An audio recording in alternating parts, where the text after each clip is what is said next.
I'm Brasco. And I'm Beast, and right now we're just taking a stroll downtown, talking about the ins and outs of dealing with a long distance relationship and the scariness of it as well.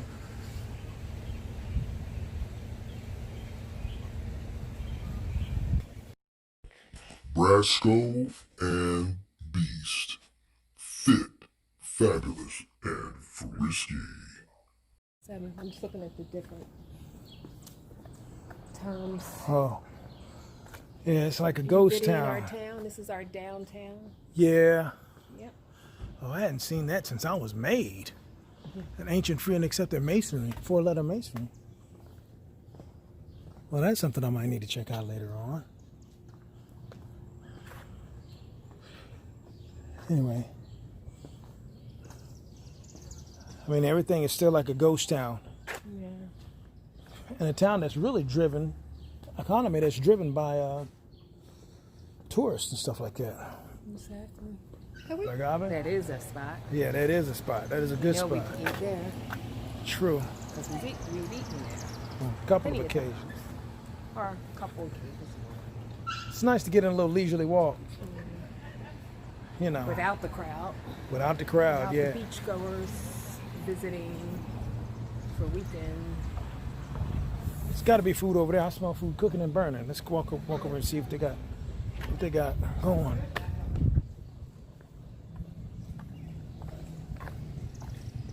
They probably just opened for takeout as well, probably.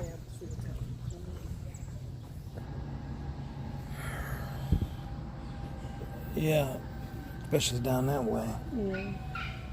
It looks really You nice. see all like the little store. Mm-hmm. You ready for your new day? Your new job? Yes. Yeah. Next Monday. You excited? You nervous? You what? Not nervous. Nah. You're used to doing it. You're a pro. Yeah. No kind of anxiety or whatsoever, huh? No? You got what you ready wanted for a from new them. experience. Yeah, you got what you Yeah. wanted from them, so I guess you ought to be happy. Yeah. So. I'm happy.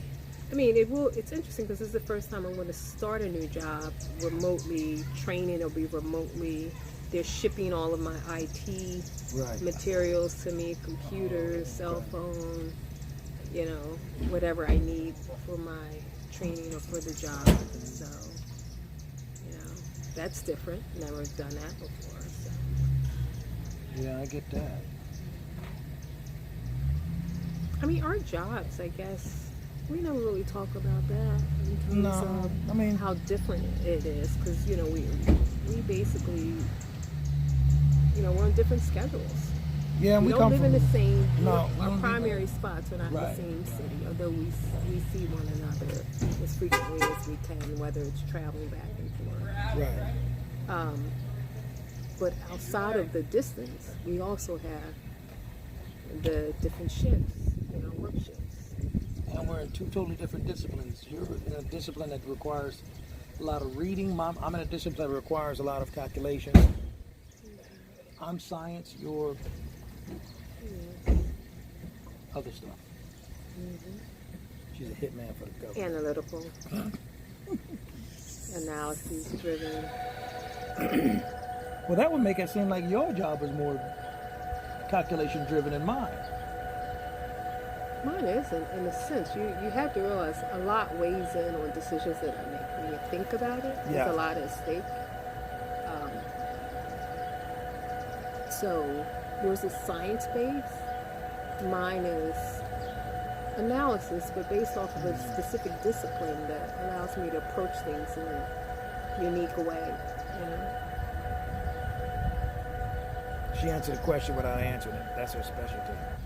You always say that. He says that about everything that I don't answer. You don't ever answer. You'll answer. directly. I'll ask you a question. You go, that's a very interesting situation. Theoretically, blah, blah, blah, blah, blah. Like, I didn't ask you no theory. I asked you a question. That's what I do, baby. Yeah, that's what you do. Bullshit. Mm-hmm. Bullshit for a living. But if it's paying well, baby, keep on doing it. Keep on doing it. I think we're doing a good job making the best of our situation.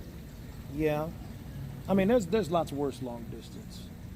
relationship situations and hours. I mean, at least hours you could jump in a car and solve the problem in 2 hours. It's not an airplane ride. Right, right. Thousands. That is very true. Because I mean, although at one point, do you recall telling me that you were going to make it work if I had taken the job in California? Yeah. Oh no, it was Seattle. Seattle. Yeah. Yeah, with that kind of money, yeah, baby, we're gonna make it work. You would have been all right with it, huh? I'd have been your supportive spouse at home, Mm-hmm. in heels, cooking dinner. How was work, honey? He's full of it.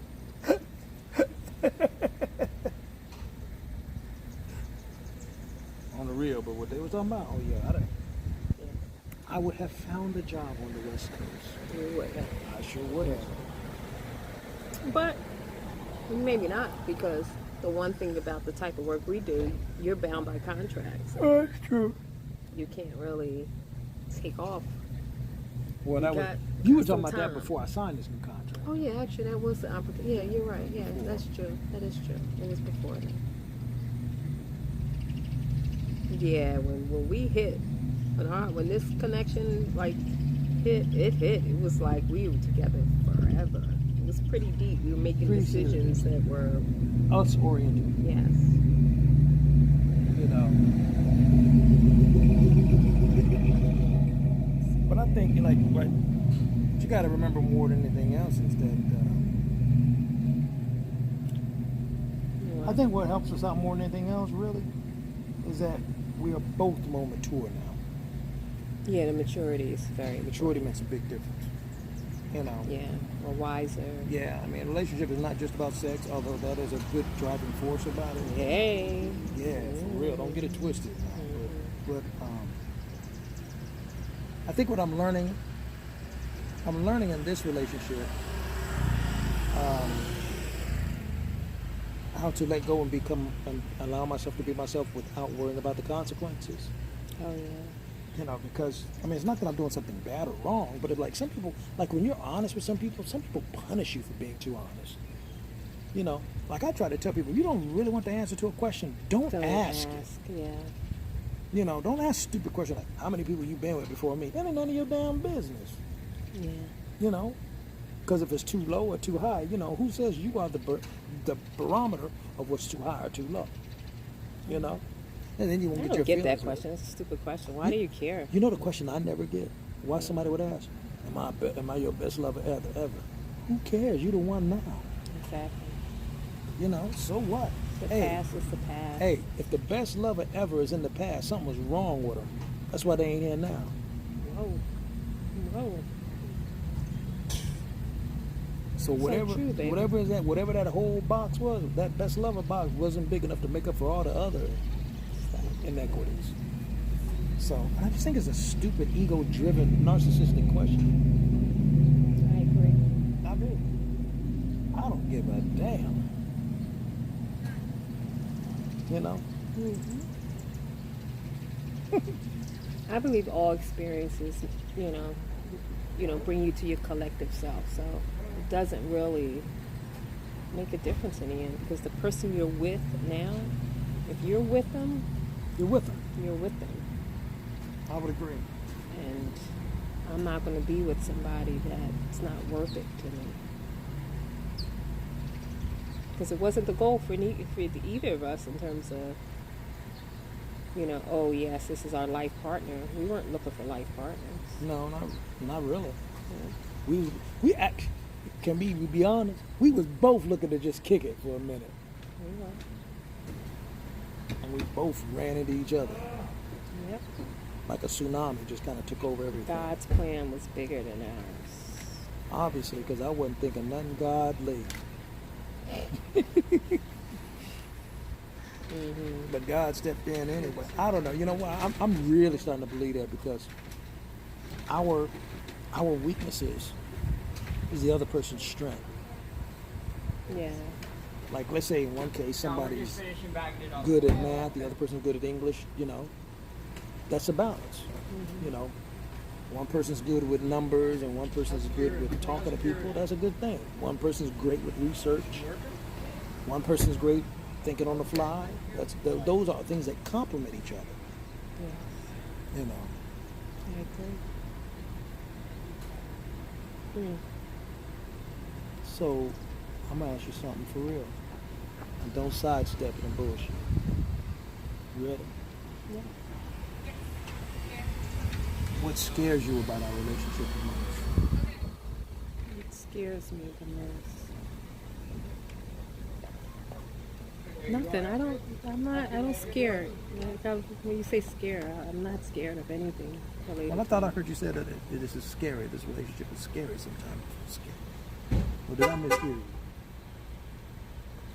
The way in which I love you is deeper than I Oh. anticipated. So if you heard me say it scares me, it scares me by how powerful it is.